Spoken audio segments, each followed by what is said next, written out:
Hi everybody, I'm Tim Stevens, and this is the 5th generation iPad. It's the biggest refresh to the iPad since the 2nd generation came out.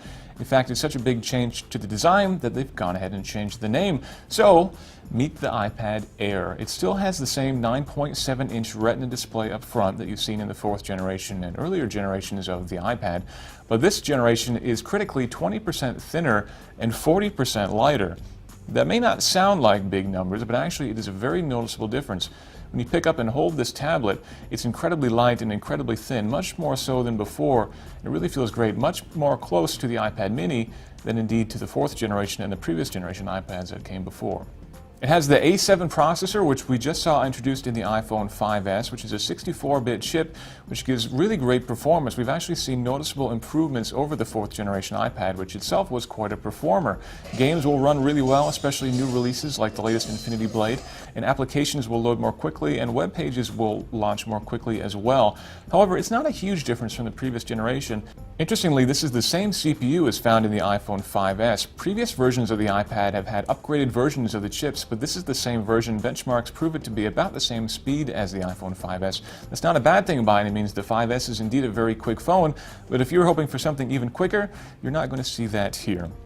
Now we've got the same selection of ports as before, which is basically just one port, the Lightning port on the bottom of the device. We do now have stereo speakers, which is great. However, they're both still located on the bottom of the tablet. We would have liked to see one of the speakers situated on the top so that when you hold it sideways and watch a movie, you'll get proper stereo separation.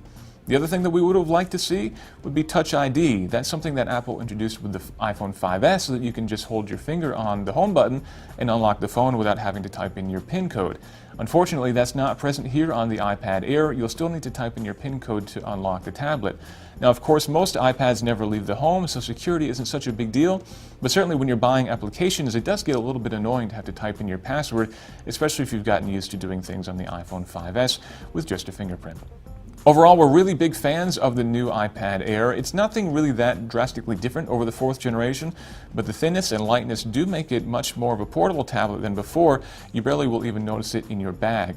In terms of the competition, it certainly does stack up pretty well in terms of specs and performance. However, it's still a fairly expensive tablet, starting at $499 for the 16GB version and going up $100 each as you go to 32, 64, and 128 gigabytes. If you like the 3G or LTE versions of the tablet, you can get those for an additional $130 each. Again, pricing very similar to the 4th generation iPad. There are quite a few lower cost tablets on the market, but none offer the sort of quality of design that the iPad Air has. However, there is some new competition for the iPad Air, and that is the iPad Mini Retina, which Apple also introduced. The iPad Mini Retina doesn't come to the market until a little bit after the iPad Air, but with the Retina display and also the A7 processor inside, we think that Apple's got more competition on the inside than it does on the outside of the market right now. Overall, again, we're really happy with the iPad Air. We think it's a great tablet. If you've been waiting for an upgrade, I think now is probably the time to do so. But if you've got a 4th generation iPad, the performance difference isn't all that drastic. And unless you're really looking for something thinner and lighter, we think you'll probably be happy to stick with that for at least another year. Again, this is Tim Stevens, and this is the Apple iPad Air.